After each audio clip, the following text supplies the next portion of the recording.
नमस्ते, मैं हूं रविंद्र गौतम और आप देख रहे हैं ब्लंटली स्पीकिंग।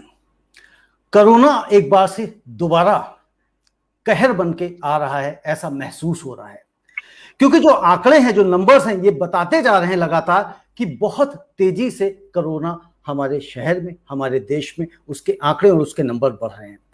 उसका अंदाजा हम सिर्फ इस बात से लगा सकते हैं कि महाराष्ट्र में कई शहरों में लॉकडाउन कर दिया गया है। कई शहरों में अगर आप देखें, मध्य प्रदेश के, वहां पे भी लॉकडाउन की घोषणा कर दी गई। इसी तरह से राजस्थान, गुजरात और न जाने कई राज्यों में। क्या इस तरह से जिस स्थिति में, जिस तेजी से कोरोना बढ़ रहा है, इसका आखिरकार दोषी कौन है? इसका जिम्मेदार कौन है? किसके कारण ये जो कोरोना के नंबर्स हैं ये बढ़ने शुरू हुए हैं? जबकि कोरोना की वैक्सीन भी आ चुकी है, लेकिन कोरोना की वैक्सीन सब तक नहीं पहुंच पा रही है। इसमें और भी कुछ बातें निकल के आ रही हैं। वैक्सीन के बारे में यह कहा जा रहा है कि वैक्सीन एक्सपोर्ट ज्यादा की जा रही है और हमारे देशवासियों को कम मिल रही है। इसके पीछे क्या मकसद हो सकता है, ये सरकारें जानती होंगी, सरकार को पता होगा। इस पर भी हम चर्चा करेंगे, लेकिन फिलहाल हमें ये तय करने की जरूरत है कि हम कोरोना से कैसे बच सकते हैं। जो कोरोना एक बार को हमने जिसे गया हुआ मान लिया था, जिस तरह से हम पूरी तरह से मार्केट में वापस आ चुके थे, क्या वाकई में कोरोना चला गया था? जबकि एक्सपर्ट्स का मानना है कि कोरोना कहीं नहीं गया था, कोरोना यही था। हमने उसे इग्नोर किया और हमारे इग्नोरेंस के कारण ही कोरोना वापस तेजी से पैर पसार रहा है। इसी विषय पे आज चर्चा करेंगे और आज हमारे साथ हैं डॉक्टर अंशुमान कुमार, और उनसे हम समझेंगे कि जो कोरोना है वो क्या इस बार कुछ ज्यादा घातक है पहले वाले कोरोना से, या सेम इंटेंसिटी के साथ ये वापस आया है, और इससे हम कैसे बच सकते हैं, और कौन कौन लोग इस मामले में दोषी हैं कोरोना को वापस लाने के लिए। डॉक्टर अंशुमान, आपका बहुत बहुत स्वागत है। धन्यवाद जी। डॉक्टर अंशुमान, ये जो कोरोना के नंबर्स लगातार बढ़ते जा रहे हैं, इसके पीछे क्या कारण है? क्या हम खुद जिम्मेदार हैं, सरकार जिम्मेदार है, एडमिनिस्ट्रेशन जिम्मेदार है? आखिर जिम्मेदारी किसकी है इसके ऊपर? जी, कोरोना के मामले में देखा था आपने, कुछ ऑडियो की प्रॉब्लम है क्या? ऑडियो प्रॉब्लम है? ऑडियो का थोड़ा सा देखिए, ये एको हो रहा है। मैं ये करता, ऑडियो का एको हो रहा था, बट आई थिंक बेहतर अभी कर रहे हैं। डॉक्टर अंशुमान दोबारा जुड़ रहे हैं। जी, तो जब तक आप लोग इस कार्यक्रम को देख रहे हैं, समझ रहे हैं, नीरज पाल कह रहे हैं क्या वहां कोरोना नहीं जहां इलेक्शन है? बिल्कुल नीरज, ये आपकी बात सही है कि कोरोना क्या वहां पे नहीं है जहां पे इलेक्शन है। ये भी हमें समझने की जरूरत है कि कोरोना कहां कहां पे जा रहा है, कहां कहां पे पैर पसार रहा है। ये हम कई बार देख रहे हैं, समझ रहे हैं। क्योंकि जो कोरोना है, कोरोना की पीछे जिम्मेदारी किसकी है? ऐसा मेरा मानना है कि कोरोना की जिम्मेदारी, कोरोना को फैलाने में, कोरोना को बढ़ाने में हम खुद सबसे ज्यादा जिम्मेदार हैं। सरकारें सिर्फ और सिर्फ आपको निर्देश दे सकती हैं, सरकारें बता सकती हैं आपको क्या करना है, क्या नहीं करना है, लेकिन क्या हम वाकई में उन निर्देशों का पालन करते हैं और कितना पालन करते हैं? जिस तरह से नीरज ने यहाँ पे कहा, नीरज का कहना है कि जहां पे कोरोना जाता है, जहां पे इलेक्शंस हैं, क्या कोरोना वहां पे नहीं जाता? ये भी एक बहुत बड़ा सवाल है कि क्या कोरोना वहां पे नहीं जा रहा है। ये क्यों ऐसा हो रहा है? हमने बिहार के इलेक्शंस देखे कि बिहार में किस तरह से रैलियों में लाखों के लाखों लोग इकट्ठा हुए। अभी कोलकाता में देख रहे हैं, आसाम में देख रहे हैं, हैदराबाद देख रहे हैं, सब तरफ जहां रैलियां हो रही हैं, जहां चुनाव हो रहे हैं, वहां पे लोगों की संख्या लगातार बढ़ती चली जा रही है। और क्या इन्हीं सब कारणों के कारण कोरोना के नंबर्स बढ़ रहे हैं? ये भी समझने वाली बात है। डॉक्टर अंशुमान अभी हमारे साथ दोबारा जुड़ रहे हैं, क्योंकि उनका कनेक्शन शायद टूट गया है। तब तक हम लोग, आप लोगों के जो प्रश्न हैं, वो प्रश्न आप हमारे साथ शेयर कर सकते हैं, साझा कर सकते हैं, और हम उन प्रश्नों को डॉक्टर अंशुमान से पूछेंगे। डॉक्टर अंशुमान जुड़ गए हैं। जी जी रविंद्र जी, पहला सवाल आपका ये था कि कोरोना का मामले लगातार बढ़ रहे हैं। बिल्कुल ठीक है। आपने देखा था बीच में अभी मामले कम हो गए थे, और अक्टूबर नवंबर के महीने में ऐसा लगने लगा था कि अब कोरोना ऑलमोस्ट खत्म होने वाला है। लेकिन ये समझना जरूरी है वायरस एक बार आपके कम्युनिटी में आ गया तो वायरस यही रहेगा, वायरस कहीं नहीं जाएगा। अंतर बस इतना होता है कि या तो कम्युनिटी में रहने वाले मैक्सिमम लोग इम्यून हो जाए, इम्यूनिटी आ जाए, या वायरस अपना स्ट्रेन बदल के बिल्कुल सुसुप्तावस्था, जिसको कहते हैं हाइबरनेटेड वायरस, उसमें चला जाए और आपको तंग ना करे। इतना ही अंतर होता है। हुआ क्या कि शुरुआत से एक बार रिकैप्चुलेट कर देना चाहता हूं दर्शकों को कि कोरोना के साथ किस तरह से खिलवाड़ हुआ। मुझे तो कभी कभी लगता है कोरोना भी हिंदुस्तान आके ये समझ रहा होगा इतना मजाक मेरा कहीं नहीं बना था जितना यहाँ बना। अवैज्ञानिक परिकल्पनाएं बहुत सारी मार्केट में हुई, जो ऑथराइज एजेंसी के द्वारा हुई। उसमें सरकार, प्रशासनिक अधिकारी और अलग अलग मंत्रालय ने अवैज्ञानिक परिकल्पनाओं की बात की, जिसमें गर्म पानी पीने से कोरोना मर जाएगा, गर्मी आने से कोरोना मर जाएगा, हाइड्रोक्सीक्लोरोक्विन से कोरोना मर जाएगा। वहां से लेते हुए 18 दिन में महाभारत की लड़ाई जीते थे, 21 दिन में कोरोना का लॉकडाउन है, कोरोना खत्म हो जाएगा, और इस तरह के अनगिनत। आप अब रिकैप्चुलेशन थ्योरी में चले जाएं, क्योंकि आज ही का दिन था पिछले साल जब जनता कर्फ्यू का ऐलान किया गया था। उस समय लोगों ने ये सोचा कि कोई ऐसी बीमारी है अनसुलझी जिसका किसी टोटका, टोना या किसी भी जुमले से इलाज हो जाएगा। उस समय चलिए एक नोवेल कोरोना वायरस था, नया कोरोना वायरस था, उसके ऊपर स्टडी चल रही थी। लेकिन अब जब केसेस बढ़ने लगे तो इसके पीछे हर समय ये कह देना पब्लिक जिम्मेवार है, पब्लिक जिम्मेवार है, गलत होता है। उसका कारण क्या है? आपने कहा लॉकडाउन करो, लॉकडाउन से कोरोना खत्म होगा। पब्लिक ने पूरी तरह से सब कुछ बंद कर दिया था। आपको याद होगा यहां तक कि लोग बाहर सामान लेके आते उसको डिटर्जेंट से धोते थे, क्योंकि कहा गया था सैनिटाइजेशन। आपकी बात मान ली। इंटरनेशनल चैनल में बहुत तारीफ हुई हिंदुस्तान की कि यहाँ पे लॉकडाउन बहुत सक्सेसफुल हुआ, अमेरिका पीछे रह गया, यूके पीछे रह गया।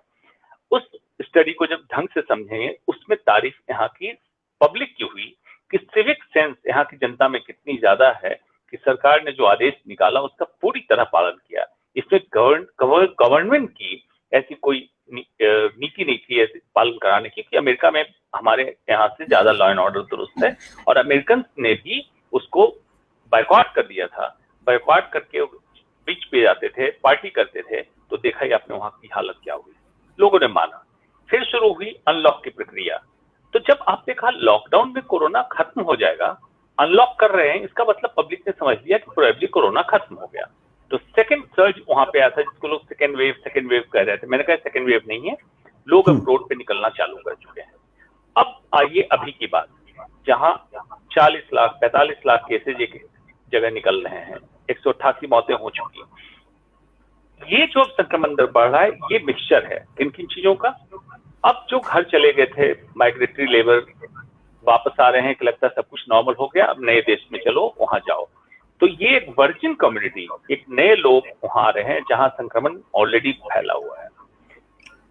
लोगों में यह धारणा आ गई कि वैक्सीन आ गया, अब वैक्सीन आने के बाद लगता है कोरोना खत्म ही होने वाला है, तो लोग ओवर कॉन्फिडेंट हो गए और जाने लगे। और तीसरी चीज जो आई वो आई कि जब चुनावी रैली होती है, इतनी भीड़ भाड़ होती है, वहां कोरोना नहीं पहुंचता है, वहां कोरोना ने परमिशन नहीं मिली कोरोना को जाने के लिए, तो क्या हम 5-10 लोग, 20 लोग, 50 लोग अगर पार्टी कर लेंगे तो कोरोना हो जाएगा?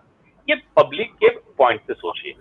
तो आपने पब्लिक में वैज्ञानिक सोच नहीं डेवलप किया, सही चीज नहीं बताई, और पब्लिक से उम्मीद करते हैं सारी चीजें आपकी मानते जाएं। तो कोरोना का मैनेजमेंट आज तक जो ब्यूरोक्रेटिक और पॉलिटिकल मैनेजमेंट हुआ, आज भी मेडिकल मैनेजमेंट शुरू करें, आज भी कोरोना को हम उस तरह से कंट्रोल कर सकते हैं। जी डॉक्टर अंशुमान, मैं आपसे ये पूछना चाहता हूँ, बट जो कोरोना की वापसी हुई है, जो कोरोना रिटर्न हुआ है 1 साल के बाद, मतलब अगर आपको याद हो कि आज तारीख है 22 मार्च है और 25 मार्च 2020 को लॉकडाउन लगाया गया था। 500 लोग थे सिर्फ कोरोना से संक्रमित, तब लॉकडाउन लगाया गया था। और जो कहा गया कि 18 दिन में महाभारत की लड़ाई जीती थी और 21 दिन में हम कोरोना से जंग जीत जाएंगे, और आज 12 महीने होने को आ गए हैं, लेकिन कोरोना फिर वापसी में तेजी से अपने पैर पसार रहा है। इसके लिए जिम्मेदारी किसकी है? आपने बिल्कुल सही कहा कि हो सकता है जो नागरिक है, जो जनता है, उसने ये सोचा कि जब चुनाव के दौरान लाखों की भीड़ आ रही है, तब कोरोना नहीं आ रहा है, जब किसान आंदोलन कर रहे हैं तब भी कोरोना नहीं आ रहा है। यानी कि जब पूरी इतनी बड़ी भीड़ की संख्या हो रही, तादाद हो रही, वहां पे कोरोना नहीं आ रहा है, तो क्या हमारे 20 लोगों, 50 लोग या 100 लोगों के पार्टी करने से कोरोना आ जाएगा, या थिएटर में मूवी देखने से कोरोना आ जाएगा, जहां की कोरोना से बचने के बहुत सारे उपाय किए जा रहे हैं। तो ऐसी सिचुएशन में आप दोषी किसको मानते हैं? जनता को हमें दोषी मानते हैं, अपने आप को दोषी मानते हैं, या सरकार को दोषी मानते हैं? जी, इसमें एक उदाहरण मैं देता हूं। न्यूजीलैंड में चुनाव हुआ था, आपको याद होगा, और बहुत तारीफ हुई थी उस चुनाव की। वो पीक कोरोना जब चल रहा था और न्यूजीलैंड ने जिस तरह से कंट्रोल किया, पहले उसकी तारीफ हुई और उसी दरमियान चुनाव कराया। चुनाव जिस प्रक्रिया से हुआ, जरा उसका डॉक्यूमेंट्री उठा के देखिए, आपको समझ में आ जाएगा। उसी को कहते हैं साइंटिफिक मैनेजमेंट। और आज हमारे यहाँ जब चुनाव की नौबत आती है तो ऐसा लगता है जैसे सब कुछ छोटा है, सिर्फ चुनाव ही एक चीज है। चुनाव बिल्कुल करनी चाहिए, चुनाव का प्रोसेसेज, जिसको स्टैंडर्ड ऑपरेटिंग प्रोसीजर किस तरह से होना चाहिए, इस पे भी कोरोना का मेडिकल मैनेजमेंट का ध्यान देना चाहिए। बात जहां आती है कि चुनाव वर्सेस मॉल, मदिरालय, मूवी थिएटर या बाजार, या देखिए किसी भी जगह हो, भीड़ को रेकमेंड करना एक मेडिकल एक्सपर्ट का काम नहीं है। अगर ये माना गया भीड़ में कोरोना वायरस एक सिंगल स्टैंडर्ड आरएनए वायरस है, इसको ह्यूमन डीएनए चाहिए, ह्यूमन डीएनए जहां मिले, मंदिर, मस्जिद, मॉल, मदिरालय जहां मिलेगा, कोरोना वहां संक्रमित करेगा। इसलिए झुंड और भीड़ को अवॉइड करना है। तो जिम्मेवारी सीधी सीधी बात हो गई कि सरकार ने जो नोटिफिकेशन जारी किया, पब्लिक उसको मानती है। लेकिन जब सरकार के सत्ता में, विपक्ष में रहने वाले लोग इस तरह की चीज कर रहे हैं, तो नेचुरली पब्लिक उसको भी मानेगी। तो जिम्मेवारी पूरी तरह से, या मैं कहूं ज्यादातर जिम्मेवारी सरकार पे जाती है, प्रशासनिक अधिकारियों पे जाती है, और पब्लिक पे जिम्मेवारी ये जाती है कि आप लॉजिकल होइए, साइंटिफिक होइए, सवाल इस पे पूछिए। आप भावना में बह के, आपकी पार्टी आइडियोलॉजी किसी के साथ रहे, बिल्कुल फॉलो कीजिए, भावना में बह के मेडिकल साइंस के साइंटिफिक फैक्ट को इग्नोर मत करिए। आप आंखें खुली रखिए और हर चीज को क्रिटिक्स के नजर से देखिए, लॉजिक के साथ देखिए और एनालाइज कीजिए।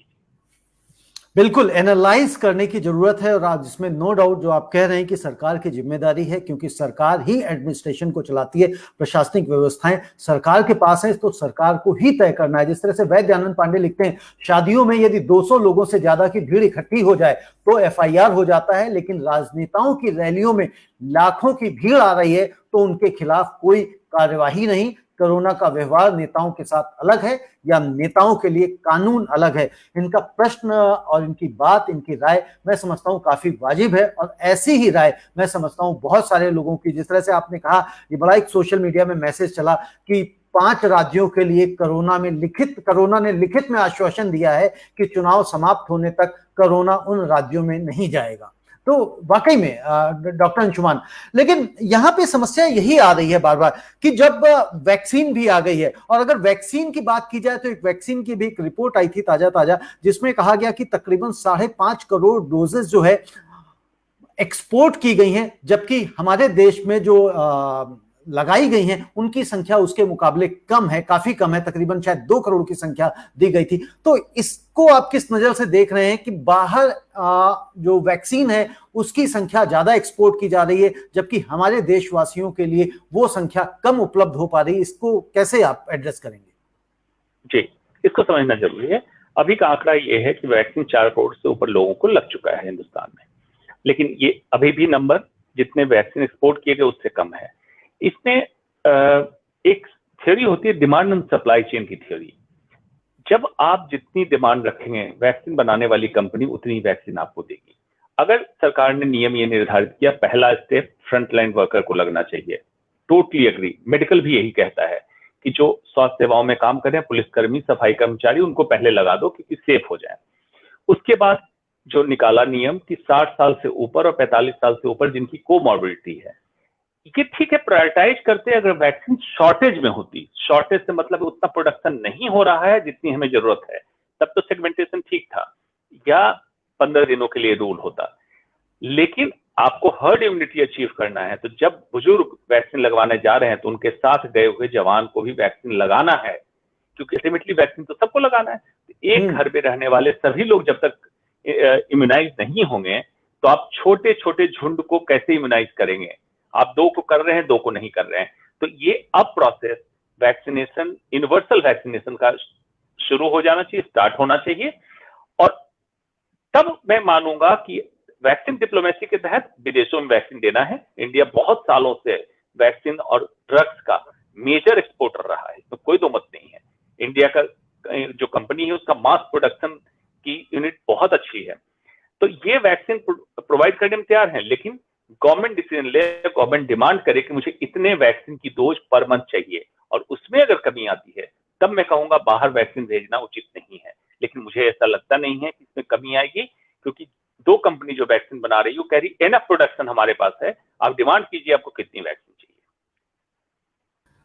जी, लेकिन इसमें डॉक्टर अंशुमान, जब हम बात करते हैं कि वैक्सीन लगवाने की, हम ये भी देख रहे हैं कि वैक्सीन लगाने के कारण लोगों की, कुछ लोगों की डेथ भी हो गई है, मौत भी हो गई है। लेकिन हालांकि ये रिपोर्ट्स में कहा जाता है कि ये वैक्सीन के कारण नहीं है। तो क्या इसमें कितनी सच्चाई आप देखते हैं? क्या वैक्सीन के कारण डेथ हो रही है, मौतें हो रही हैं? जी, इस बात पे मैं विस्तार से 2-3 पॉइंट बड़े क्लियर कर देता हूं। एक पॉइंट, कोविशील्ड वैक्सीन के बारे में कहा गया कि विदेशों में कुछ लोगों में डेथ हुई, टोटल नंबर थे 23 लोगों की मौत हुई। लेकिन क्या वो मौत डायरेक्टली वैक्सीन लगने से हुई? नहीं हुई, शोध में पता चल गया। उसका मतलब ये है कि जैसे उदाहरण के तौर पे सुबह के समय हम ब्रेकफास्ट करते हैं और मैक्सिमम हार्ट अटैक सुबह के समय होता है, ये मेडिकल साइंस जानता है। तो क्या हम मान लें कि नाश्ता करने से हार्ट अटैक होता है? नहीं है। जिसमें वैक्सीन लगी उसमें किसी और वजह से, संजोग से उनकी मौत हो गई, तो वैक्सीन कारक बनेगा, ऐसा नहीं है। उसके लिए एविडेंस चाहिए होता है। हमें मरीज की ऑटोप्सी करते हैं, बहुत सारे टेस्ट करते हैं, जिससे हमें पता चलता है वैक्सीन रिलेटेड डेथ है या कोइंसिडेंटल उसी समय डेथ हुई जब वैक्सीन लगा। एक बात। दूसरी बात आई थी क्लॉट बनने की। कहानी बहुत चली थी कि वैक्सीन लगने के बाद माइक्रो कोगुलोपैथी हुआ और क्लॉट बने। माइक्रोकोगुलोपैथी क्लॉट बनना उन लोगों में बने जो ऑलरेडी इसके लिए पोटेंशियल कैंडिडेट थे, जिनकी हाइपरविस्कोसिटी प्रॉब्लम थी, हाइपरलाइपेडेमिक प्रॉब्लम थी, लिपिड की मात्रा ज्यादा थी, या ऑलरेडी डायबिटिक हाइपरटेंशन बहुत समय से थे। उनमें क्लॉट बनने की संभावना ऐसी भी रहती है। वैक्सीन लगा, क्लॉट डिटेक्ट हुआ, लेकिन उसका भी बाद में देखा गया क्लॉट से इसका कोई मतलब नहीं है। तीसरा, स्टैटिस्टिकली सिग्निफिकेंट नंबर कि जितने लोगों को वैक्सीन लगा उसमें कितने को साइड इफेक्ट आया, तो देखा गया माइनर साइड इफेक्ट छोड़ के मेजर साइड इफेक्ट किसी में नहीं आया। जैसे पेन का हो जाना, फीवर का हो जाना, बदन में दर्द होना, ये छोटी चीजें हुई। अभी तक इंडिया में किसी को मेजर साइड इफेक्ट नहीं हुआ। तो डेथ वैक्सीन से नहीं हुई, इस डर को निकाल दीजिए। कोरोना इटसेल्फ से उससे बहुत ज्यादा डेथ हो रही है, इसलिए कभी कंपेयर मत कीजिए कि कोरोना हो जाए, वैक्सीन ना लगवाएं और कोरोना के रिस्क को बढ़ाएं। वैक्सीन लगवाना है। अब बात आती है इफेक्टिविटी ऑफ वैक्सीन। ये 4 पॉइंट ही मैं क्लियर करना चाहता था। 72% कोविशील्ड क्लेम कर रहा है कि हमारा प्रोटेक्शन रेट 72% है। कोवैक्सीन क्लेम कर रहा है इसी के आसपास। तो दोनों ट्रायल में इसका साधारण भाषा में ये समझाऊंगा कि वैक्सीन लगवाने के बाद आपको कोरोना नहीं होगा, इसकी संभावना 72% है। मोटे मोटे तौर पे मैं समझा रहा हूं। तो मतलब 28% ये संभावना है कि वैक्सीन लगने के बाद भी आपको कोरोना होगा। इसलिए कहा जाता है कि बूस्टर डोज लगने के बाद भी आप मास्क का इस्तेमाल करें, क्योंकि आप इम्यून हुए कि नहीं हुए नहीं पता चलेगा। इसका पता करने का एक ही तरीका है, एंटीबॉडी टाइटर ब्लड में अगर किया जाए तब पता चलेगा, जो हमारे वैक्सीनेशन प्रोटोकॉल का हिस्सा नहीं है। इसलिए आप मान के चलिए वैक्सीन लग गया है, अभी आप मास्क का इस्तेमाल कीजिए, एडवाइजरी को फॉलो कीजिए, और जब हर्ड इम्यूनिटी के लेवल पे पहुंच जाएंगे तो इसकी चेन टूटने लगेगी कोरोना ट्रांसमिशन की। तब जाके हम इस पे पहुंचेंगे कि वैक्सीन कारगर हुई और एंटीबॉडी लेवल अगर बहुत लंबे समय तक बरकरार रहा, कम से कम हम उम्मीद करते हैं 1 साल बरकरार रहे, तब मानते हैं इफेक्टिव वैक्सीनेशन प्रोग्राम हुआ। तब 1 साल बाद हम इस प्रोसेस में चालू होंगे कहने के लिए। 1 साल बाद हम देख पाएंगे, समझ पाएंगे कि कोरोना की वैक्सीन कितनी कारगर हो। लेकिन डॉक्टर अंशुमान, जो आपने हमने बात अभी आपने बताई 72% एंड 28% की, 72% में कारगर है, 28% में फिर भी चांसेस हैं। तो क्या किसी भी बीमारी की जो वैक्सीन आती है, तो क्या ये जो रेशियो होता है इतना ही होता है? क्या 100% सटीक, जिसे कहते हैं सिक्के बंद वैक्सीन कभी भी नहीं आती है क्या? जी नहीं, आज तक मेडिकल हिस्ट्री में कोई भी ऐसा वैक्सीन नहीं बना जो 100% सिक्योर करे। मतलब कह रहे इसको आपने लगाया, 100% चांस है कि आपको कोई बीमारी नहीं होगी, ऐसी वैक्सीन नहीं बनी। इसको बहुत पब्लिक कनेक्ट के लिए मैं बताता हूँ, मेडिकल लैंग्वेज नहीं है, कि human body God made body है, और वैक्सीन या कोई भी दवा हम बनाते हैं ह्यूमन मेड है। हम जो भी बनाएंगे कभी भी एट पार एट परफेक्शन नहीं होगा गॉड मेड बॉडी का। तो कहीं ना कहीं इसको हम इनएफिशिएंट नहीं कह सकते हैं, इतना मार्जिन हमें लेके चलना होता है कि इतना परसेंट में ये कारगर नहीं होगा। उसके कारण बहुत सारे होते हैं, बहुत टेक्निकल हो जाएगा, कारण बहुत सारे होते हैं क्यों 100% में इफेक्टिव नहीं होता है। इसलिए ये मान के चलें आज तक कोई वैक्सीन 100% इफेक्टिव नहीं आई है, कोरोना में भी ये है, लेकिन 72% तो प्रोटेक्शन आपको दे रहा है। तो ये मान के चलिए कि आपको उस प्रोटेक्शन को अचीव करना है, गेन करना है, और बाकी आगे के समय देखना है कि क्या होता है वैक्सीन का इफेक्टिव लेवल जो 1 साल बाद होने वाला है। जी, वैद्य आनंद पांडे अपना प्रश्न रख रहे हैं, कह रहे हैं क्या ये वैक्सीन सभी स्ट्रेन के खिलाफ काम करेगी? अभी तक जितने स्ट्रेन म्यूटेशन में हुए हैं, वायरस के सारे स्पाइक प्रोटीन, न्यूक्लियो प्रोटीन, सारे एंटीजन को वैक्सीन में इनकॉर्पोरेट किया गया है। अभी तक के जितने भी एबनॉर्मल स्ट्रेन हुए हैं, देखिए स्ट्रेन चेंज होना, म्यूटेशन होना, ये वायरस का नेचुरल प्रोसेस है, ये होगा ही। अभी तक के सारे स्ट्रेन के खिलाफ ये वैक्सीन कारगर है। हाँ, मन में शंका जरूर है कि अगर स्ट्रेन ऐसे म्यूटेशन होता रहा, ऐसा भी कोई नया स्ट्रेन निकल के आ सकता है कि जिसमें वैक्सीन कारगर न हो, इनइफेक्टिव हो जाए। जब ये आएगा तब हमें पता चलेगा। जी, डॉक्टर अंशुमान, अगर जिस रफ्तार से वैक्सीनेशन चल रहा है, जिस हिसाब से वैक्सीन लगाई जा रही लोगों को, तो आपको क्या लगता है कितना लंबा समय लग जाएगा सभी लोगों को वैक्सीन लगाने के लिए? या दूसरी बात, क्या 138 करोड़ की जो हमारी पूरी जनसंख्या है, क्या सभी को वैक्सीन लगानी होगी? जी, सभी को वैक्सीन लगानी होगी ये कहना उचित नहीं है, क्योंकि अभी भी देखिए बच्चों को नहीं रखा गया है, प्रेग्नेंट लेडी को नहीं रखा गया है, उसके ट्रायल अभी नहीं है। जब तक सुरक्षित रहे, इसके ट्रायल्स आ जाए तब देखा जाएगा। दूसरी बात, वैक्सीन की स्पीड को बढ़ानी पड़ेगी, ये जरूर है। दूसरे देश से जब कंपेयर करते हैं तो लगता है कि हमारे यहाँ वैक्सीन की स्पीड ज्यादा है, क्योंकि हम नंबर से कैलकुलेट करते हैं कितने वैक्सीन हमारे यहाँ लगाए। तो हम आबादी ही देखें, 140 करोड़ हम पहुंचने वाले हैं, तो परसेंटेज से अगर कैलकुलेट करें कि दूसरे कंट्री अपनी आबादी का कितना परसेंट वैक्सीन लगा चुका, तो उसमें हम पीछे हैं, टोटल नंबर्स में जरूर आगे हैं। तो आपको स्पीड क्यों बढ़ानी है? जब 75-80% तक पहुंचेंगे तब जाके हमारी इम्यूनिटी हर्ड इम्यूनिटी में कन्वर्ट होगी। और अगर हर्ड इम्यूनिटी में कन्वर्ट हो गए और कोरोना ट्रांसमिशन का चेन टूटने लगा और टूट ही गया, वायरस ऑलमोस्ट समझिए सुप्तावस्था में चला गया, तो हो सकता है उसके बाद वैक्सीन की जरूरत ना भी हो, लेकिन ये समय ही बताएगा, अभी बताना मुश्किल है। अभी बताना मुश्किल। जैसे आपने कहा कि हम अगर दूसरे देशों से कंपेयर करें, जब कंपैरिजन की बात आ जाती है तो हम कंपैरिजन के लिए छोटे देशों की तरफ क्यों देखते हैं? अगर हम मान लीजिए जनसंख्या में तो हमारे बराबर या हमसे थोड़ा ज्यादा चाइना ही है, चीन ही है, बट उसका डेटा हम सबको पता है कि हम तक पहुंचता नहीं है। लेकिन अगर आप अमेरिका से कंपेयर करते हैं तो वहां पे तो 10 करोड़ से ज्यादा लोगों को अब तक वैक्सीन लग चुकी है। हमारे देश में तो इतना नंबर नहीं है। तो अगर आप कंपेरिजन करते हैं, स्पीड देखते हैं, तो फिर हमारी स्पीड कम है उसके मुकाबले। बिल्कुल, और हमें कंपेयर भी अब करना चाहिए अमेरिका, यूरोप, इस तरह के देशों में, एटलीस्ट स्वास्थ्य व्यवस्थाओं में। कारण क्या है? आपने देखा जैसे कई कंट्री ने वैक्सीन अपना डेवलप किया, इंडिया ने भी 2 अपने कंट्री के अंदर वैक्सीन डेवलप कर लिया। तो हम कहाँ पीछे हैं? मेडिकल में हम पीछे नहीं हैं। हमें सिर्फ ट्रांसपेरेंसी के साथ इन चीजों को करना चाहिए। तो कंपेयर जब भी आप करेंगे तो आप अब डेवलप्ड कंट्री से कंपेयर कीजिए, ना कि आप साउथ ईस्ट एशिया या पाकिस्तान, नेपाल, बर्मा, बांग्लादेश, इनसे कंपेयर कीजिए। स्वास्थ्य व्यवस्थाओं में हम आगे हैं, तो हमारा कंपैरिजन भी आगे के देशों से होना चाहिए।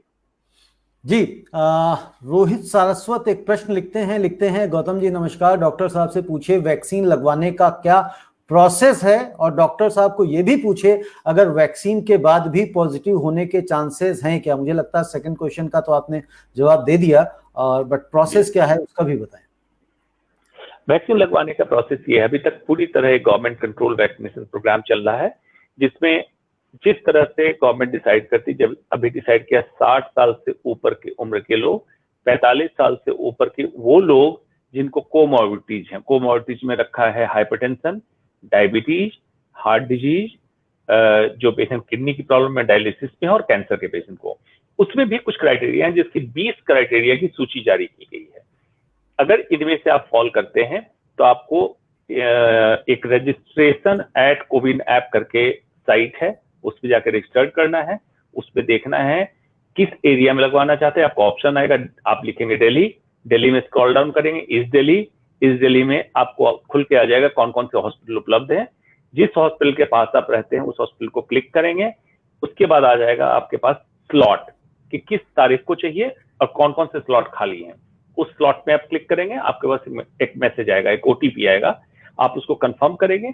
उसको लेके एक आधार कार्ड, आइडेंटिटी कार्ड के फॉर्म में आधार कार्ड लेके निर्धारित समय पे जाना होगा।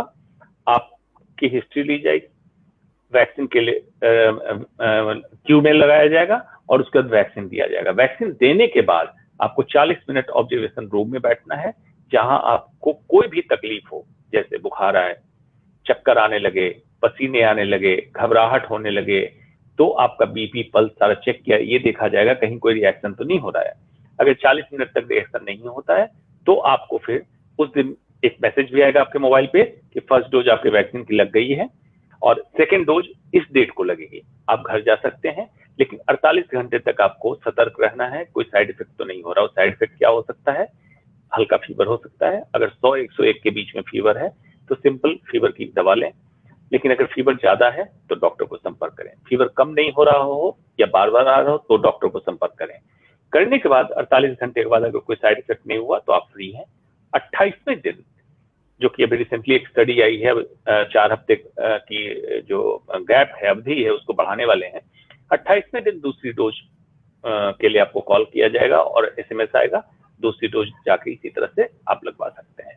रिसेंटली एक स्टडी आई है, तो हो सकता है अभी वैक्सीन की डोज को बढ़ा दिया जाए, सेकेंड डोज को। फर्स्ट डोज लगने से 6 से 8 हफ्ते बाद हो सकता है सेकेंड डोज जब लगने लगे। एक स्टडी हुई, उसके आधार पर इंडिया भी उसको फॉलो करने वाला है। जी रोहित, आई थिंक आपको आपके प्रश्न का जवाब मिल गया होगा। डॉक्टर अंशुमान, जब बात करते हैं हम वैक्सीनेशन की स्पीड को बढ़ाने की, ड्राइव को बढ़ाने की, तो अभी कुछ दिन पहले अरविंद केजरीवाल का, जो दिल्ली के मुख्यमंत्री हैं, उनका बयान आया था कि सरकार हमें वैक्सीन मुहैया करा दे तो हम उसको और स्पीड अप कर सकते हैं, हम और तेजी से अपने सारे दिल्ली वासियों को लगा सकते हैं। तो केंद्र सरकार, दिल्ली सरकार या दूसरी जो राज्यों की सरकारें हैं, उनको वैक्सीन क्यों नहीं प्रोवाइड करती? इसके पीछे क्या लॉजिक हो सकता है, क्या कारण हो सकता है? देखिए, कारण तो उन्हीं को पता होगा, लेकिन मैं ये बताऊंगा कि आज के समय भारत एक फेडरल स्ट्रक्चर का कंट्री है। इसमें state distribution, although health is a matter of state, लेकिन स्टेट डिस्ट्रीब्यूशन से हमें ऊपर उठना चाहिए, नंबर 1। नंबर 2, जो भी लोग गवर्नेंस में हैं, वो गवर्नेंस में हैं, उनको थोड़ी देर के लिए भूलना चाहिए वो किसी पार्टी के हैं। अगर एक स्टेट और एक सेंट्रल में पार्टी में कन्फ्लिक्ट है, उसको भूल जाइए। आप सेंट्रल कंट्रोल है, एक स्टेट देख रहा है, इसको ब्रिज को, गैप को ब्रिज कीजिए और वैक्सीन मुहैया कराइए। किनको मुहैया कराना है, ध्यान से समझिए। जिस स्टेट में डेंस पॉपुलेशन हो, मतलब पर स्क्वायर किलोमीटर आबादी ज्यादा रहती हो, उनके यहाँ वैक्सीन की स्पीड ज्यादा तेज होनी चाहिए। जिनमें कोरोना का संक्रमण ज्यादा हो रहा है, उनके यहाँ वैक्सीन की स्पीड ज्यादा होनी चाहिए और उनको उसी प्रोपोर्शन में वैक्सीन भेजी जानी चाहिए। आप हर स्टेट को ब्लैंकेट नहीं कह सकते हैं कि एक्स अमाउंट इस स्टेट को दिया तो एक्स अमाउंट ही दूसरे स्टेट को देंगे। तो डिपेंडिंग ऑन रिक्वायरमेंट वैक्सीन की आपूर्ति कराना, ये अगर केंद्र सरकार का काम है तो उनको बखूबी निभाना चाहिए, और राज्य सरकार का काम है कि वैक्सीन प्रोक्योरमेंट के बाद वैक्सीन की डोज बर्बाद ना जाए। इसके लिए चाहे तो उनको प्राइवेट हॉस्पिटल और सरकारी हॉस्पिटल मिला के वैक्सीनेशन सेंटर के नंबर बढ़ाने हो या ड्यूरेशन बढ़ाना हो, सुबह 7 बजे से लेकर रात के 12 बजे तक वैक्सीन लगेगा, तो आप बढ़ाइए और वैक्सीनेशन के स्पीड को अचीव कीजिए, तभी जाके हम हर्ड इम्यूनिटी की तरफ बढ़े। जी डॉक्टर अंशुमान, हमारे देश में ऐसे भी बहुत सारे लोग हैं जो सक्षम हैं वैक्सीन को परचेज करके लगवा सकते हैं, लेकिन अभी मार्केट में इस तरह से अवेलेबल ना कराने के पीछे भी क्या आप मकसद देखते हैं? क्या हमारे पास अभी उतनी तेजी से वैक्सीन बन नहीं रही हैं, उपलब्ध नहीं है, या हम एक्सपोर्ट की तरफ, हम बाहर के देशों की तरफ ध्यान ज्यादा दे रहे हैं कि उन तक हम वैक्सीन प्रोवाइड करा दें? इसमें देखिए रविंद्र जी, वैक्सीन कंपनी जो बना रही है उसने अपना रेट निर्धारित कर दिया है गवर्नमेंट प्रोक्योरमेंट के लिए, और रेट बहुत बहुत ही वाजिब रेट रखा गया है। मैं कहूँ आपको, मैं हेल्थ केयर एक्सपर्ट होने के साथ साथ बहुत बड़ा क्रिटिक्स हूँ। जहाँ कमी होगी कभी बताऊंगा, अच्छाई होगी अच्छाई बताऊंगा। आज अगर सरकार ये ओपन मार्केट वैक्सीनेशन बेचने का कर दे तो यही वैक्सीन ब्लैक में पता नहीं कितने हजारों हजार रुपए में बेच दिए जाएंगे। तो सरकार ने इसका रेट कंट्रोल करके रखा है, ये अच्छी चीज है, लेकिन आपूर्ति को डिस्टर्ब ना करे, सप्लाई को पूरी तरह जाने दे, जहां जितनी डिमांड हो रही है सप्लाई को जाने दे। तीसरी बात, अब रिस्ट्रिक्शन खत्म कर दे कि 45 साल के नीचे स्वस्थ व्यक्ति को वैक्सीन नहीं लगेगा। वही सुपर स्प्रेडर का काम कर रहे हैं, क्योंकि उनमें लक्षण नहीं आता है, कोरोना संक्रमण रहता है और जाके अलग अलग जगह मिलते हैं, अलग अलग जगह इन्फेक्शन कराते हैं। तो अब वैक्सीनेशन प्रोग्राम आप यूनिवर्सल कीजिए, सप्लाई बढ़ाइए, जो प्राइवेट में लगवाना चाहते हो पे करके लगवाएं, लेकिन पेमेंट रेट सरकार ही निर्धारित करे। अदरवाइज ये बहुत बड़ा फिर एक कालाबाजारी का धंधा हो जाएगा। कारण समझिए, देखने में लगता है आपको 100 रुपए, 200 रुपए, 250 रुपए, लेकिन उसको जब मल्टीप्लाई करेंगे करोड़ों में तो कितने करोड़ रुपए हो जाते हैं आपको अंदाजा नहीं है। इसलिए गवर्नमेंट रेट रेगुलेट करके रख ली, अच्छी बात है, लेकिन आपूर्ति करानी चाहिए। जी, डॉक्टर अंशुमान, जिस तरह से वैक्सीन को लगाने के लिए कैटेगरीज निर्धारित की गई कि किसको पहले लगाया जाएगा, फ्रंट लाइन वर्कर्स को लगाया जाएगा, जिनकी एज ज्यादा है 60+ है उनको लगाया जाएगा। अगर हम फ्रंटलाइन वर्कर्स जो वॉरियर्स हैं उनकी हम बात करें तो क्या एक चीज आप और नहीं देखते हैं कि जो सफाई कर्मचारी हैं, जो डिलीवरी मैन्स हैं, जो टैक्सी ड्राइवर्स हैं, जो बस ड्राइवर्स कंडक्टर्स हैं, क्या उनको भी वैक्सीन नहीं लगानी चाहिए? क्योंकि वो भी तो बहुत ज्यादा लोगों के संपर्क में आते हैं, एक से दूसरी जगह तीसरी जगह पहुंच के वो भी तो करियर का काम कर सकते हैं क्या? जी, रविंद्र भाई, आपने तो ये सवाल अभी पूछा। मैं बहुत समय से सवाल पूछ रहा हूँ कि डॉक्टर, पुलिसकर्मी, सफाई कर्मचारी को तो फ्रंटलाइन वर्कर में रखा और इनको वैक्सीन मुहैया कराया गया, लेकिन कई बार मैंने ये सवाल पूछा, आपको याद होगा कि मीडिया के लोग उसी लॉकडाउन में, जैसे डॉक्टर काम कर रहा था, पुलिसकर्मी काम, मीडिया के लोग भी जगह जगह जाके रिपोर्टिंग कर रहे थे, वो एक्सपोज थे, और उस समय मीडिया के लोगों को भी कहा जा रहा था फ्रंटलाइन वर्कर हैं, फ्रंटलाइन वर्कर थे, पब्लिक तक खबरें पहुंचा रही हैं। खबरों को पहुंचाना भी जरूरी था। आप लोग जैसे अलग अलग चैनल के माध्यम से पहुंचा रहे थे, इलेक्ट्रॉनिक मीडिया वाले पहुंचा रहे थे, प्रेस वाले पहुंचा रहे थे, तो उनको क्यों नहीं इंक्लूड किया गया जब vaccination programme first time frontline worker का हुआ? और उसके बाद सेकेंड जब खुला तो उनको क्यों नहीं इंक्लूड किया गया जो पब्लिक सर्विस में है? जैसे आपने उदाहरण के दिया taxi driver, bus conductor, bus driver, या जो भी ट्रांसपोर्टेशन में कुरियर बॉय, इन सबको क्यों इंक्लूड किया? क्योंकि यही सुपर स्प्रेडर हैं और यही कैरी करके ले जाते हैं, तो इनको भी इम्यूनाइज करना जरूरी है। ऐसे अगर करेंगे तो आपको लगेगा ऑलमोस्ट सभी लोग इन्वॉल्व हो रहे हैं। तभी मैं बार बार कर रहा हूँ, यूनिवर्सल इम्यूनाइजेशन शेड्यूल अब ओपन कर देना चाहिए कि वैक्सीन सभी को लगना है। आप रजिस्ट्रेशन कराइए, प्राइवेट लगवाना है जाके पे करके लगवाइए, सरकारी लगवाना है आप फ्री में लगवाइए, या सरकार चाहे बजट अलाउ करे तो प्राइवेट में भी लगे, पेमेंट सरकार की तरफ से आए तो और भी अच्छा हो जाएगा वैक्सीनेशन, लेकिन सबको लगना है। डॉक्टर अंशुमान, जैसे मैंने भी थोड़ी ओपनिंग में कहा था कि कुछ स्टेट्स ने अपने कुछ शहरों में लॉकडाउन लगाने शुरू कर दिए हैं, किसी ने नाइट कर्फ्यू लगा दिया है, किसी ने वीकेंड्स का लॉकडाउन लगा दिया है। तो क्या ये वाकई जिस तरह से पूरा एक साल होने वाला है, 24 मार्च 2020 को जब लगा था लॉकडाउन पूरे देश भर में, क्या हम लॉकडाउन की तरफ दोबारा बढ़ रहे हैं? क्या लॉकडाउन दोबारा सरकार लगा सकती है, इंपोज कर सकती है? देखिए, सरकार में जो बैठे लोग हैं अल्टीमेटली निर्धारित वही करते वही हैं जो उनकी इच्छा होती है। मैं तो पहले लॉकडाउन के बाद से कह रहा हूं कि लॉकडाउन को एक्सटेंड करने का फायदा क्या है, मुझे बता दीजिए। लॉकडाउन 3 पर्पज के लिए लगाया जाता है, preparedness, testing and tracking and treatment. तो अगर ये आप कर चुके हैं, तैयारी आपकी हो चुकी है, टेस्टिंग की फैसिलिटी बढ़ चुकी है, और उसके बाद कहाँ माइक्रो कंटेनमेंट जोन बनाना तैयार है, तो लॉकडाउन से अब क्या गेन करने वाले हैं मुझे नहीं मालूम है। लगाना न लगाना आपकी इच्छा है। नाइट कर्फ्यू से क्या, हाँ, आप पब्लिक को ये जागरूक कीजिए कि मास्क ठीक तरीके से कैसे लगाना है, पब्लिक गैदरिंग को अवॉइड कीजिए, लेकिन लॉकडाउन से एक्स्ट्रा क्या अचीव करेंगे? जब पूरे कंट्री में वायरस है तो क्या लॉक करेंगे, ये मुझे समझ नहीं आता है। होगा क्या, फिर इस लॉकडाउन का मेंटल प्रेशर, इकोनॉमिक प्रेशर और साइकोलॉजिकल प्रेशर पब्लिक पे बहुत ज्यादा होगा, क्योंकि अब पब्लिक कोविड फटीग में जा चुकी है। एक कोरोना के कारण थकावट महसूस करने लगी है कि वही रोज की कहानी या फिर से लॉकडाउन, क्या हो रहा है, लॉकडाउन करके क्या अचीव कर लिए। 500 केसेस में लॉकडाउन कर लिया था, क्या नंबर कम कर दिए? नंबर आपके कम नहीं होंगे। आपको तैयारी करनी थी, टेस्टिंग बढ़ानी थी, कर लिया आपने, नंबर्स आप कम नहीं कर सकते हैं। इसलिए लॉकडाउन एज एन एक्सपर्ट मैं कहता हूं अब इसका कोई रोल नहीं है और नहीं होना चाहिए। लॉकडाउन नहीं होना चाहिए, इसका कोई रोल नहीं है, लेकिन उसके बावजूद भी अगर आप देख रहे हैं कि जैसे मध्य प्रदेश हो गया, महाराष्ट्र हो गया, राजस्थान हो गया, गुजरात हो गया, केरला भी हो गया, तो कुछ लोगों ने वहां पे कोई नाइट का कर्फ्यू लगा दिया है, नाइट का लॉकडाउन लगा दिया है, या किसी ने वीकेंड का लगा दिया। तो उससे ये पर्पस क्या है? क्योंकि पर्पस तो वही है शायद जो आपने कहा कि शायद लोगों को लगता है कि अगर लोगों को घरों में बंद कर दिया जाएगा तो कोरोना बाहर वापस नहीं आएगा, और लोगों को जो पिछले साल बंद किया गया कोरोना के कारण, घरों के अंदर व्यापार भी बंद हो गए, व्यापार भी ठप हो गए, अर्थव्यवस्था देखिए कहां की कहां पहुंच गई।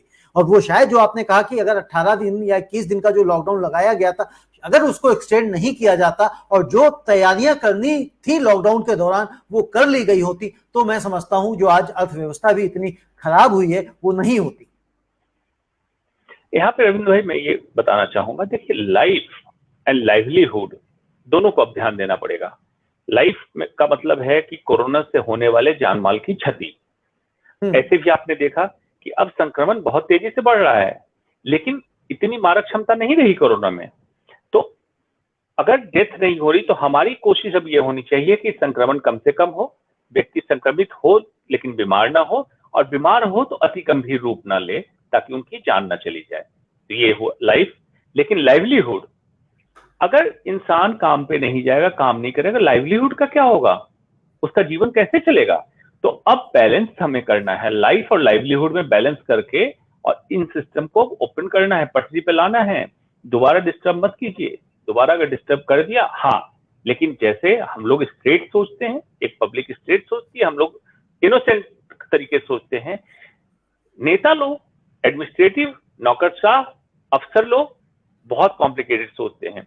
हो सकता है लॉकडाउन के पीछे कुछ छुपे इनके एजेंडे हों, जिसके कारण लॉकडाउन करना चाह रहे हों, जिसमें हो सकता है किसान जो प्रोटेस्ट चल रहा है या कुछ और हो सकता है, मालूम नहीं।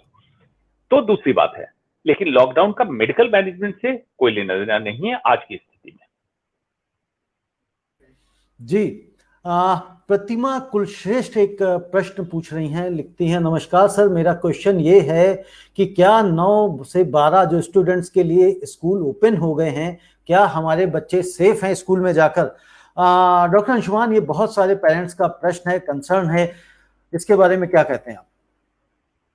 देखिए, स्कूल अगेन एक गैदरिंग की जगह है। 9 से 12 कुछ सेशनल, कुछ क्लास वाइज ऐसे करके स्कूल ओपन हो रहे हैं। मेरा ये मानना है कि अब तो ये सेशन निकल गया है, इस सेशन को जैसे अपने ऑनलाइन किया, सब किया करके जितने लोगों को अगले क्लास में प्रमोट करना है, करना चाहिए था, कर ही देना है, और बच्चों पे बेवजह का प्रेशर ना बनाते, एक बात। दूसरा, बच्चे के स्कूल जाने से उनके पेरेंट्स साइकोलॉजिकल प्रेशर में है, क्योंकि कोरोना को जैसे दिखाया गया जितना खतरनाक, एक्चुअल उतना खतरनाक है नहीं जितना दिखाया गया है। तो मेंटल प्रेशर में है, साइकोलॉजिकल प्रेशर में रहते हैं। तीसरी बात, अगर आप चाहें कि जब तक कोरोना खत्म ना हो तब तक स्कूल ना खुले, तो ये संभव नहीं है। कोरोना अब रहने वाला है, कोरोना जाने वाला नहीं है, कोरोना ही रहेगा। आपको अब ये इंपॉर्टेंस इसकी समझनी होगी। जो एडवाइजरी है, मास्क लगाना, हाथ धोना। हाथ धोने के कारण, मास्क लगाने के कारण, रविंद्र जी आप इमेजिन करें ट्यूबरक्लोसिस के केसेस इंडिया में कितने कम हो गए। ILI, इन्फ्लुएंजा लाइक इलनेस के केसेस काफी कम हो गए।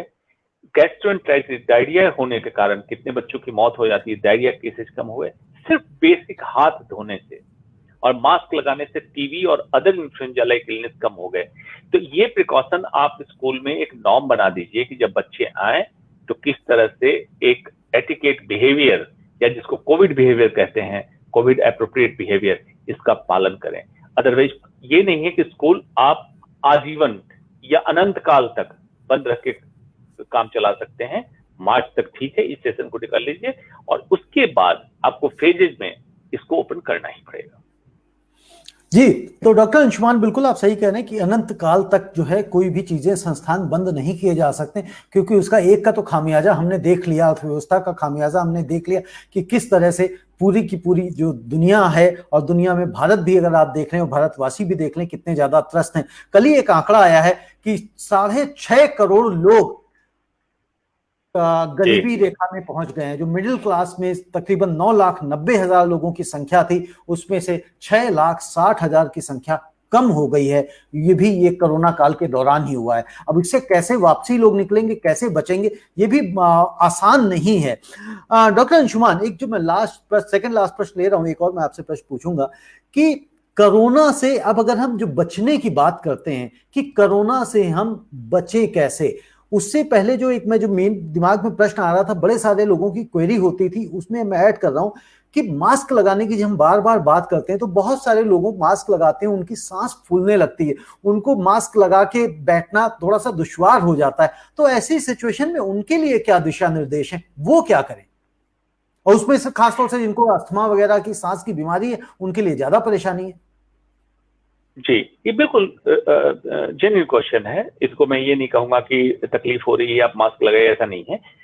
मास्क लगाना आसान काम नहीं है। एक डॉक्टर जो खास करके सर्जन होता है, उसकी आदत बन जाती है कि बहुत कम उम्र में 22-23 साल की उम्र में सर्जरी डिपार्टमेंट ज्वाइन करता, तब से मास्क लगाता है।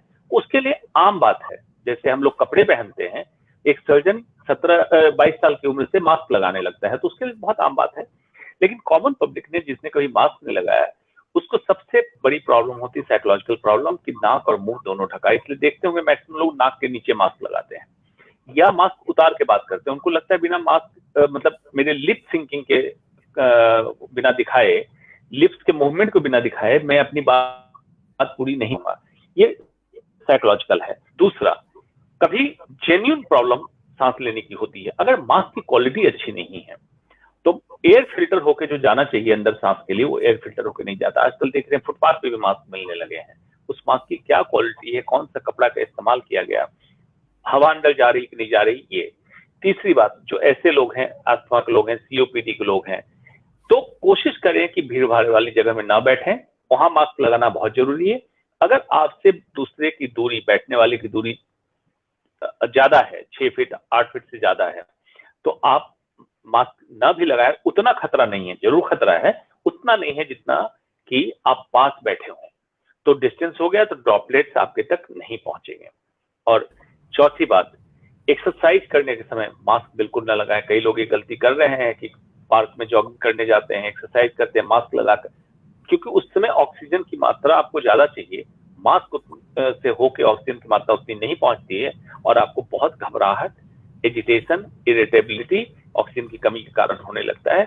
इसलिए इन सारी चीजों को अपने डॉक्टर से डिस्कस करके और बैलेंस करके काम करें, ना कि अंधे होके काम करें। जिम में मास्क बिल्कुल ना लगाएं। जी, दो चीजें और इसी के साथ मास्क से जुड़ी हुई। जब सड़क पे आप चलते हैं तब भी क्या मास्क लगाने की आवश्यकता है? पार्क में जब आप टहलते हैं तब भी क्या मास्क लगाने की आवश्यकता है? जी, आमतौर पे जितनी स्टडी आई है क्लोज्ड रूम में, बंद कमरे में अगर अधिक लोग बैठे हैं तो यहाँ पे कोरोना का ट्रांसमिशन ज्यादा होगा as compare to open park में, या बहुत भीड़ में नहीं, दूर दूर कोई लोग चल रहे हैं रोड में, उसमें कोरोना का ट्रांसमिशन होने का चांस कम है। लेकिन अगर आप कंफर्टेबल हैं तो बेशक वहां भी रिकमेंडेड है मास्क लगाना, लेकिन रूम से आपका खतरा कम है। अगर आउटडोर में, इंडोर से ज्यादा आउटडोर में अगर हैं तो आपको कोरोना ट्रांसमिशन का खतरा कम है। अगर भीड़ में नहीं है तो उस समय चाहे तो आप मास्क को थोड़ी देर रिलीज कर सकते हैं। जी, मास्क जो हम लगाते हैं, नॉर्मली यूज करते हैं, कितने दिनों में उसको डिस्पोज ऑफ करना चाहिए? क्या डेली नया मास्क लेना चाहिए, जो आजकल डिस्पोजेबल मास्क आते हैं वो, या जो N95 लोग मास्क यूज करते हैं तो उसको कितने दिनों में उसको वॉश करना चाहिए? इसके बारे में भी कोई गाइडलाइन है? जी, ये डिपेंड करता है कौन सा मास्क आप इस्तेमाल कर लें। ट्रिपल प्लाई ब्लू रंग का मास्क जो आप देखते हैं ना, आमतौर पे सर्जिकल मास्क जिसको बोलते हैं, उसकी लाइफ है 4 से 6 घंटे। 4 से 6 घंटे के बाद मास्क के तीनों प्लाई चिपक जाती है और उसमें फिल्ट्रेशन पावर या कोरोना वायरस को रोकने की क्षमता खत्म हो जाती है, तो उसको उसके बाद फेंक देना है। N95 मास्क ये जो आमतौर पे सर्जिकल मास्क रिकमेंडेड, से आप कह रहे हैं? जी ये सर्जिकल मास्क, ब्लू वाले मास्क की बात मैं कह रहा हूँ, जी। तो ये दोबारा नहीं इस्तेमाल करना है आपको। दूसरा है N95 मास्क। N95 मास्क किस कंपनी के ले रहे हैं, क्या क्वालिटी है, उस पर लिखा हुआ है कितनी देर के लिए इस्तेमाल करना है, लेकिन धो के इस्तेमाल नहीं करना है। ये सारे N95 मास्क पे एप्लीकेबल है। दूसरी एक टेक्निक होती है मास्क को ETO धो के टेक्निक, और इस्तेमाल नहीं करना है? नहीं करना है, क्योंकि मास्क को जब धो के इस्तेमाल करते हैं तो उसके पोर्स तो इस तरह से क्लॉग हो जाते हैं कि उसमें फिल्ट्रेशन पावर और इफेक्टिव जो वायरस को फिल्टर करना होता है ये खत्म हो जाता है, इसलिए नहीं करना है। उसको स्टरलाइज करने की दूसरी टेक्निक है जो हॉस्पिटल में तो उपलब्ध है लेकिन आम नागरिक के लिए उपलब्ध नहीं है। तो N95 इस्तेमाल कर रहे हैं तो उसमें आपके पैकेट पे लिखा होगा कितनी देर के लिए इफेक्टिव है, उतना इस्तेमाल करें। जो वॉशेबल रीयूजेबल मास्क अभी आए हैं, सिंपल लैंग्वेज में कहते हैं कपड़े वाले मास्क, जो प्रॉपर फैब्रिक डाल के तैयार किया गया, कौन सा फैब्रिक बाहर लगेगा, कौन सा अंदर लगेगा और बीच में किस तरह की लेयर लगेगी जो फिल्टर करे, इस मास्क को आप धो के इस्तेमाल कर सकते हैं। तो ऐसे मास्क अगर मान लीजिए कि आपको बहुत ज्यादा बाहर जाना पड़ता है, मास्क का इस्तेमाल बहुत ज्यादा करना पड़ता है, तो बेटर है कि आप रीयूजेबल मास्क लें और उसको धो के इस्तेमाल करें, ना कि सर्जिकल मास्क को धो के इस्तेमाल करें। ये आपके लिए खतरनाक होगा। खतरनाक होगा। डॉक्टर अंशुमान, कुछ ऐसी बातें जो मैं नहीं पूछ पाया हूं और वो आप मेंशन करना चाहते हो, बताना चाहते हो दर्शकों को, ताकि जो कोरोना की जो ये नई खेप आ चुकी है उससे वो बच सके, अपने आप को सुरक्षित रख सके, जो उनके मन में अगर किसी तरह का वहम है या डर है उसको वो निकाल सकें। सबसे पहले तो कोरोना का डर दिमाग से निकाल दें, इससे पैनिक होने की जरूरत नहीं है। संक्रमण सभी को होना है, संक्रमित सभी होंगे, चाहे तो बिना लक्षण के रह जाएं या थोड़े बहुत लक्षण आ जाएं। कोशिश आप ये करें कि अपनी जीवन शैली को ठीक रखें ताकि आपको ज्यादा क्षति न पहुंचाए। कोरोना ने क्षति उन्हीं को पहुंचाया जो डायबिटिक थे, ओबीज थे, मोटापे वाले थे, हाइपरटेंसिव थे, हार्ट अटैक हुआ रहा, मतलब कुछ ऐसी बीमारी थी। तो कोशिश करें इन सब चीजों को आप ठीक करके रखें और जीवन शैली को सुधार के रखें। तीसरी चीज, वैक्सीन लगने के साथ भी आपको एडवाइजरी प्रोटोकॉल फॉलो करना है, इसको करते रहें। और सबसे महत्वपूर्ण बात है कि बहुत सारे इस पे व्हाट्सएप यूनिवर्सिटी और सोशल मीडिया यूनिवर्सिटी पे ज्ञान बंट रहे हैं, उस पर ट्रस्ट ना करें। ऑथेंटिक इंफॉर्मेशन, ऑथेंटिक गाइडलाइन को ही फॉलो करें, तभी बच सकते हैं। अदरवाइज आप पूरी तरह गुमराह होते रहेंगे, डरे रहेंगे। टेलीविजन पे चलने वाले कोविड मीटर को देख के डिस्टर्ब नहीं होना है। वो कोविड मीटर है, वो आपको डराने के लिए, टीआरपी के लिए दिखाया जाता है, उसको देख के डिस्टर्ब नहीं होना है। कारण ये है कि संक्रमण जब बढ़ा, अब ज्यादा लोग इकट्ठे संक्रमित हो रहे हैं, तो उसका नेक्स्ट जो लॉट इन्फेक्ट होगा इससे कई गुना ज्यादा इन्फेक्ट होगा।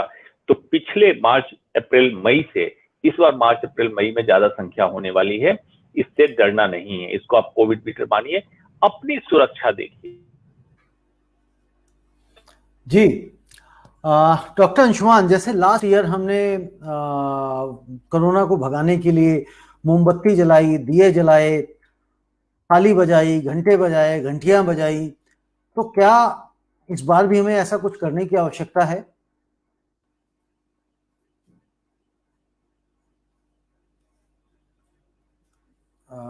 डॉक्टर अंशुमान का आई थिंक फ्रेम फ्रीज हो गया है और जिस वजह से हम उनको नहीं सुन पा रहे हैं। तो दोस्तों, ये आज हमारे साथ थे डॉक्टर अंशुमान और उन्होंने बड़ी बेबाकी से बात रखी और आप जानते भी हैं कि बहुत ही बेबाकी से वो बोलते हैं, बड़ी ही बेबाकी से अपनी बात रखते हैं, राय रखते हैं। डॉक्टर अंशुमान दोबारा जुड़ गए। डॉक्टर अंशुमान, मैं आपसे प्रश्न कर रहा था, लास्ट प्रश्न ये था मेरा कि जिस तरह से लास्ट ईयर हमने कोरोना को भगाने के लिए दिए जलाए, मोमबत्ती जलाए, घंटियां बजाई, घंटे बजाए, थालियां बजाई, क्या इस बार भी जो कोरोना आ रहा है दोबारा से बड़ी तेजी से, तो क्या हमें इस बार भी ऐसा कुछ करने की आवश्यकता है, जरूरत है? देखिए रविंद्र जी, मैंने बताया आपको, अवैज्ञानिक परिकल्पनाएं बहुत हुई। पिछली बार कहा गया था कि डॉक्टर के, हेल्थ केयर वर्कर के मनोबल को बढ़ाने के लिए ताली बजाइए, थाली बजाइए। स्पेन में इस तरह की चीजें हुई थी मोटिवेट करने के लिए, उसको फॉलो किया गया। लेकिन अफसोसवश इसमें कुछ डॉक्टर भी इन्वॉल्व थे जिसको क्वांटम फिजिक्स से जोड़ दिया कि इसकी आवाज से ब्रह्मांड के सारे कोरोना वायरस मर जाएंगे। मुझे आश्चर्य लगता है ये कौन सी क्वांटम फिजिक्स की थियरी है जो वायरस के डिसइंटीग्रेशन पे काम करती थी। अवैज्ञानिक परिकल्पना थी। मैं उनको इसलिए माफ करता हूं कि उसमें नोवल कोरोना वायरस था, फिर भी डॉक्टर को इस तरह का स्टेटमेंट नहीं देना चाहिए था। मोमबत्ती दिया जलाने से या इस तरह की कोई बात करने से नहीं होता। लेकिन ये जब पिछली बार कराया गया, कारण कुछ भी रहा, ये कारण देख लिया गया कि इसमें सत्यता कुछ नहीं है, तो पब्लिक अब इतनी जागरूक हो चुकी है, उनकी सोच वैज्ञानिक हो चुकी है, साइंटिफिक टेम्पर डेवलप कर चुके हैं। इस बार ऐसी कोई भी बात कही जाएगी तो पब्लिक उसको फॉलो नहीं करेगी। पब्लिक ने देख लिया, 500 केसेज में जो कराना था कराया, केसेज करोड़ से ऊपर हो गए और अब हम विश्व गुरु बनने के करीब ही हैं या बन ही चुके हैं। तो अब इस तरह की कोई भी अवैज्ञानिक परिकल्पना की बात होगी तो पब्लिक नहीं मानने जा रही है। जी, पब्लिक नहीं मानती। एक प्रश्न और आ गया है मेरे पास में और मैं समझता हूँ बड़ा रिलेवेंट प्रश्न है, इसलिए मैं लेना चाह रहा हूँ, समय बहुत हो गया है हालांकि।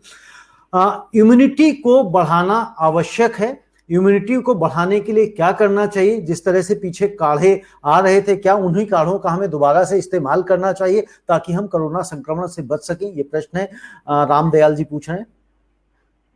देखिए, पहली बात मैं ये क्लियर करना चाहता हूँ, बहुत बड़ी अवधारणा बनी हुई है इम्यूनिटी बढ़ाने की अवधारणा। इम्यूनिटी आप बढ़ा नहीं सकते हैं, मतलब है कि जो ईश्वर प्रदत्त इम्यूनिटी हमारे शरीर में है वही इम्यूनिटी आपकी कारगर रहे, बहुत अच्छी बात है। इम्यूनिटी को हम सम अवस्था में लाते हैं।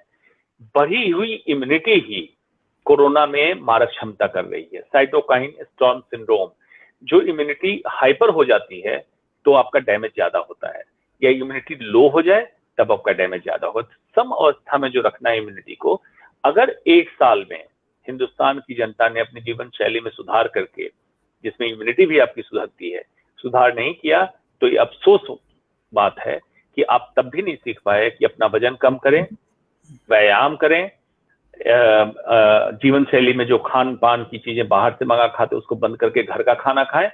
और ओबियसली एयर पोल्यूशन की हालत देख ही रहे हैं, क्योंकि एयर पोल्यूशन के कारण जो सांस में तकलीफ होती है उनमें जब कोरोना का संक्रमण होता है तो घातक ज्यादा होता है। अगर इनको नहीं किया अभी तो बड़े ही चिंताजनक बात है, बड़े अफसोस की बात है। तो इम्यूनिटी बढ़ाने की बजाय इम्यूनिटी को सम अवस्था में रखिए। और काढ़े का इस्तेमाल अभी रिकमेंडेड नहीं है, क्योंकि काढ़े का इस्तेमाल बिल्कुल आयुर्वेद के क्वालिफाइड डॉक्टर के निरीक्षण में उनके आदेशानुसार ही लीजिए, ऐसे मत लीजिए। कि पिछली बार काढ़े के इस्तेमाल से कई लोगों में लिवर की समस्या हुई, किडनी की समस्या हुई, जो बाद में इलाज करना उनका मुश्किल होने लगा, क्योंकि लोगों ने डर से बहुत काढ़े पी लिए। तो अगर आपको प्रिकॉशन लेना है तो पास के किसी आयुर्वेदाचार्य, जो भगवाधारी कोई व्यापारी नहीं होगा, उसके पास डिग्री होगी और वो आयुर्वेद की प्रैक्टिस कर रहा होगा, उससे जाके संपर्क कीजिए। वो जब जैसा बताते हैं वैसा पालन करें। जी, डॉक्टर अंशुमान, जब इम्यूनिटी की बात आ ही गई है तो क्या ऐसी डाइट फॉलो करनी चाहिए जिससे इम्यूनिटी सम हो सके, जिससे इम्यूनिटी बेहतर हो सके?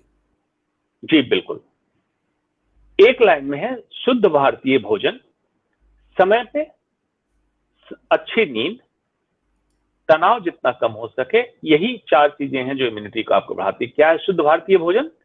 आपके अपने घर में पका हुआ खाना, हरी साग सब्जियां, फल फ्रूट, ड्राई फ्रूट्स जिसको मेवा कहते हैं, जिसमें बादाम है, अखरोट है, मुनक्का है, इन सब का रोल जरूर देखा गया है कि आपकी इम्यूनिटी को सम अवस्था में रखते हैं। विटामिन सी का रोल इसलिए देखा गया है कि इम्यून सिस्टम में बिल्डअप करने में विटामिन सी का भी रोल है। तो आपके शरीर में प्रोटीन की मात्रा, विटामिन सी की मात्रा, आयरन की मात्रा और एंटीऑक्सीडेंट की मात्रा, इन चीजों से काफी मिल जाती है। तो शुद्ध भारतीय भोजन को सही समय पर लें, सुपाच्य भोजन लें, चैन की नींद लें और मन की शांति रखें। आप कोरोना ही नहीं, अनेक बीमारियों से बचेंगे, जिसमें डायबिटीज, हाइपरटेंशन, हार्ट डिजीज और कैंसर जैसी भी बीमारियां होंगी। इनका पालन करें, आप स्वस्थ रहें, यही मेरी कामना है। जी, डॉक्टर अंशुमान, बहुत बहुत धन्यवाद। मैं समझता हूं आज जो दर्शक इस कार्यक्रम को देख रहे थे या आगे भी जो इस कार्यक्रम को देखेंगे, उससे इनको बहुत आसानी मिलेगी अपने जीवन को प्लान करने के लिए कि कोरोना से वो कैसे बच सकते हैं। और अगर किसी भी तरह का वहम है कोरोना को लेकर तो वो भी मैं समझता हूं उनका दूर हो गया होगा। और आप लोग जिस तरह से डॉक्टर अंशुमान ने बताया कि वैज्ञानिक परिकल्पना के अंदर ही जिए, समझे कोरोना को और उसी के हिसाब से काम करें, किसी भी अवैज्ञानिक परिकल्पना में ना फंसे कि ये खाने से या ये पीने से या ये बजाने से, ये करने से कोरोना भाग जाएगा। कोरोना कहीं नहीं जा रहा है, कोरोना यही है और कोरोना के साथ साथ बहुत पूरे 1 साल हो गए, अब तो डॉक्टर अंशुमान भी कहते आ रहे जी। हैं कि कोरोना के साथ ही जीने की आप आदत डाल लीजिए, और अब तक अगर आदत नहीं पड़ी है तो वही कारण है जो देर हो गई है। तो प्रिकॉशंस लेने बहुत जरूरी हैं और उसी से हम बच सकते हैं। धन्यवाद, नमस्ते। कल फिर मिलेंगे हम किसी नए टॉपिक के साथ, तब तक के लिए आज्ञा दीजिए।